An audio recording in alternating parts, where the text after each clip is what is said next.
रात का सन्नाटा चारों ओर फैला हुआ था। ट्रक हाईवे पूरा सुनसान था।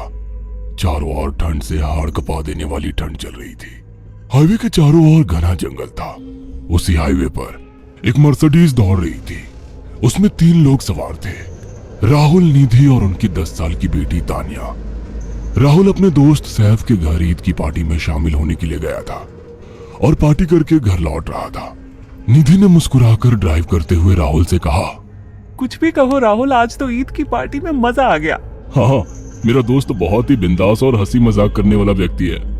मैंने देखा उसके घर पर शहर की एक से एक बड़ी हस्ती थी, मगर फिर भी वो उन सबको इग्नोर करके हमें इम्पोर्टेंस दे रहा था। हाँ, देगा क्यों नहीं, आखिर मेरा दोस्त जो है। सच में राहुल, अमेरिका से इंडिया लौटकर बहुत अच्छा फील हो रहा है। वैसे तुम्हारा दोस्त सचिन अभी तक नहीं आया अमेरिका से? निधि की बात सुनकर राहुल चौंक कर बोला, ओह शिट यार, उसका फोन आया था कि वो इंडिया आ रहा है। उसने बोला था कि मुझे एयरपोर्ट पर पिक कर ले। निधि बहुत नाराज होगा वो। कोई बात नहीं, उससे बोल देना कि तुम्हें बिल्कुल याद नहीं रहा, और फिर तुम्हें सैफ की इनवाइट की हुई ईद पार्टी में भी तो शामिल होना था।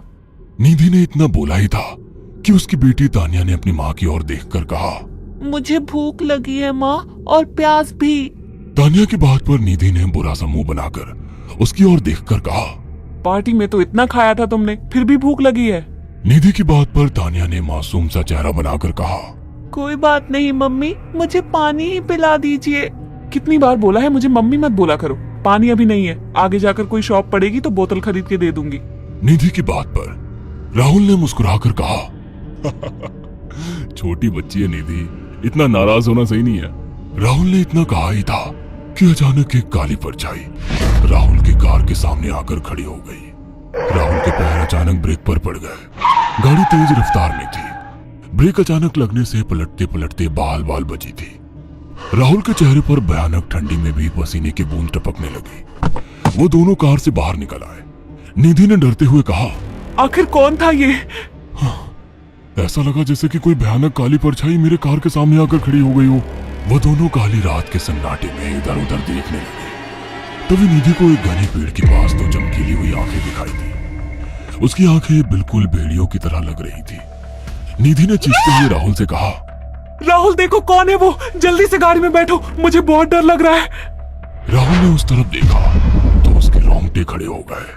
वो दोनों गाड़ी के अंदर बैठने ही वाले थे कि अचानक एक अजीब सा चेहरा वाला भयानक सा आदमी बिजली की रफ्तार से उनके सामने आकर खड़ा हो गया। राहुल ने देखा कि उसका चेहरा बिल्कुल सड़ा हुआ था और उसकी आंखें भेड़िए की तरह चमक रही थी। उसके लंबे लंबे बाल उसके कंधे तक आ रहे थे और उसके दांत भेड़िए की तरह बाहर की ओर निकल रहे थे। हाथों की जगह नुकीले पंजे थे। राहुल को देखकर अजीब से अंदाज में हंसने लगा, मगर जैसे ही राहुल की नजर उसके कपड़ों पर गई, राहुल की आंखें फटी की फटी रह गई। वो हकलाते हुए बोला, भाईजान, भाईजान, मुझे माफ कर दो, मुझे छोड़ दो। राहुल ने इतना कहा ही था कि अचानक उस अजीब से दिखने वाले भयानक आदमी ने अपने पंजों से राहुल की गर्दन कसकर पकड़ ली और एक ही सेकंड में उखाड़ कर जमीन पर फेंक दी। राहुल के धड़ से लाल रंग का खून का फुहारा फूट पड़ा। इस भयानक मंजर को देखकर निधि के गले से एक जोरदार चीख निकल गई। निधि इससे पहले भागती कि अचानक उस भयानक दिखने वाले आदमी ने निधि को पकड़ लिया और अपने नुकीले पंजे उसके पेट में गड़ा दिए और उसकी अतड़ियां बाहर निकाल दी। निधि की एक दिल दहला देने वाली चीख सन्नाटे को चीर गई। अचानक हवा का एक बवंडर उठा और वो भयानक सा दिखने वाला व्यक्ति देखते ही देखते बवंडर के साथ गायब हो गया। तानिया ने डरते डरते निधि के मोबाइल से पुलिस और सैफ को बुला लिया और कुछ ही देर में वहां चारों ओर पुलिस की गाड़ियां थी। पुलिस ने राहुल के दोनों दोस्त सैफ और सचिन को वहीं बुला लिया। इंस्पेक्टर अर्जुन ने दोनों से कहा, मैंने ऐसी हत्याएं अपने करियर में कभी पहले नहीं देखी। ये काम तो ना किसी जानवर का लगता है, ना ही किसी इंसान का। सचिन कपकपाती हुई आवाज में बोला, आप कहना क्या चाहते हैं? कुछ कह नहीं सकता। जिस किसी ने भी इन दोनों को मारा है उससे एक बात तो साबित होती है कि वो इन दोनों से हद से ज्यादा नफरत करता था। अब सारी सच्चाई तो ये बच्ची ही बता सकती है। इतना बोलकर इंस्पेक्टर अर्जुन तानिया के पास चला गया, जो बेहद डरी हुई थी। तानिया ने आंखों देखी सारी घटना इंस्पेक्टर अर्जुन को बता दी। तानिया की बात सुनकर इंस्पेक्टर अर्जुन कंफ्यूज चेहरा लेकर मोबाइल पर किसी से बात करने लगे। सचिन इंस्पेक्टर के पास आ गया और सैफ भी डरता हुआ इंस्पेक्टर अर्जुन के पास आकर बोला, क्या हुआ इंस्पेक्टर?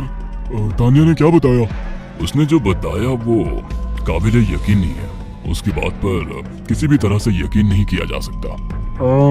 फिर भी कुछ तो बताया इंस्पेक्टर। हाँ, उस बच्चे के मुताबिक एक भूत ने निधि और राहुल को बड़ी बेदर्दी से मारा है। इंस्पेक्टर की बात सुनकर दोनों बुरी तरह से चौंक गए। क्या मतलब है इस बात का? बच्ची बेहद डरी हुई है। हम आगे की तफ्तीश जारी रखेंगे। निधि और राहुल तो चले गए, अब तानिया को मैं रख लूंगा। नहीं, राहुल मेरा अच्छा दोस्त था। तानिया अब मेरे साथ रहेगी। देखिए, बच्ची के माँ बाप अब इस दुनिया में नहीं है और आप दोनों भी शादीशुदा है। मुझे नहीं लगता कि आप दोनों बच्ची की सही से देखभाल कर सकते हैं। मेरी कोई औलाद नहीं है। मैंने अपनी पत्नी को फोन कर दिया है, वो भी आईपीएस ऑफिसर है। ये बच्ची आज से मेरे साथ रहेगी। उसका मासूम चेहरा मेरे दिल में उतर गया है। अब तुम दोनों जा सकते हो। पूछताछ के लिए मैं जब भी तुम्हें बुलाऊं तुम दोनों आ जाना। इंस्पेक्टर ने ये बात बोली ही थी कि अचानक वहां पर मौसम बदल गया।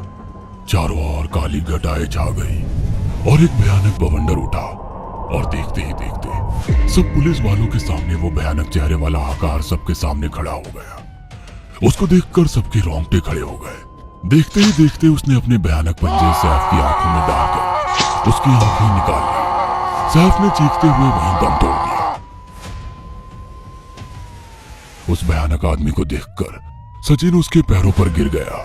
तुम तो भाईजान से कपड़े पहने हो। मैं समझ गया तुम भाईजान हो। मुझे माफ कर दो भाईजान, मुझे यहाँ से जाने दो। मैंने कुछ नहीं किया था। वो भयानक चेहरे वाला गुर्राते हुए बोला, बता इन सबको कि ये सब इतनी भयानक मौत क्यों मरे। सचिन दौड़ता हुआ इंस्पेक्टर अर्जुन के पास गया और बोला, मैं जानता हूँ इसने इन तीनों को क्यों मारा। इसका नाम भाईजान था। जब ये जिंदा था ये किसी का भाई किसी की जान था।